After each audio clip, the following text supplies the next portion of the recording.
Assalamualaikum warahmatullahi wabarakatuh. Perkenalkan, nama saya Sanche Dida Jadiat Alhaya dengan NIM 860360753. Pada hari ini saya akan melaksanakan praktikum perubahan wujud zat mengenai percobaan titik lebur es.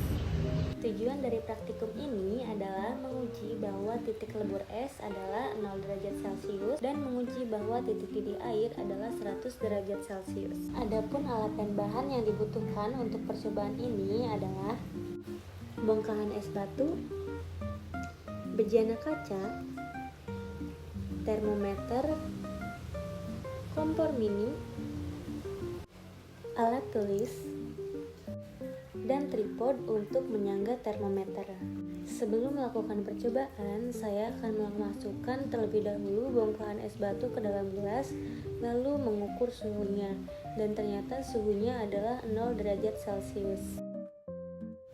Pada rentang waktu ini, suhu meningkat dari 0 derajat Celcius menjadi 18 derajat Celcius, dan terlihat bahwa es mulai mencair.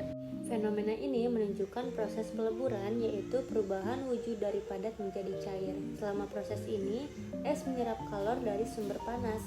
Kalor tersebut digunakan untuk memutus gaya ikatan hidrogen antar molekul air yang menyusun struktur kristal es.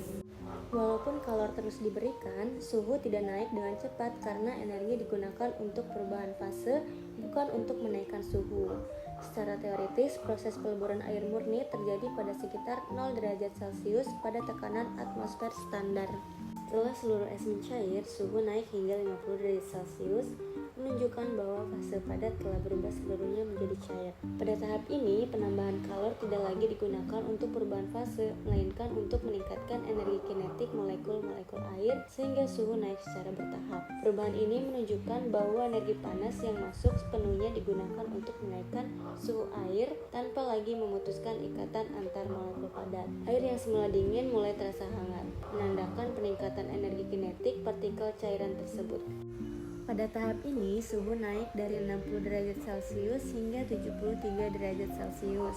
Teramati bahwa embun pada permukaan luar bejana menghilang, menandakan bahwa bejana sudah cukup panas sehingga tidak lagi menjadi tempat kondensasi uap air. Fenomena ini menggambarkan perubahan keseimbangan antara penguapan dan pengembunan di sekitar permukaan bejana. Saat suhu air dalam bejana meningkat, uap air yang sebelumnya menempel pada dinding luar menguap kembali ke udara.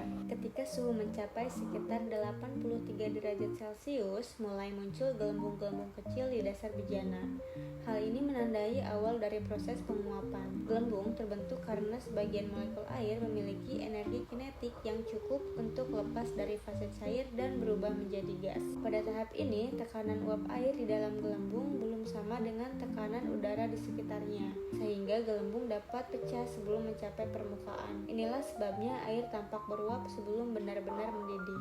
Saat suhu mencapai 100 derajat Celcius, air sepenuhnya mendidih. Pada titik ini, tekanan uap air di dalam cairan sama dengan tekanan atmosfer di sekitarnya, sehingga gelembung-gelembung uap dapat terbentuk di seluruh bagian cairan dan naik ke permukaan secara kontinu. Selama proses pendidihan, meskipun sumber panas tetap diberikan, suhu air tidak bertambah. Energi panas yang diterima digunakan untuk mengatasi gaya tarik antar molekul air agar berubah menjadi uap air.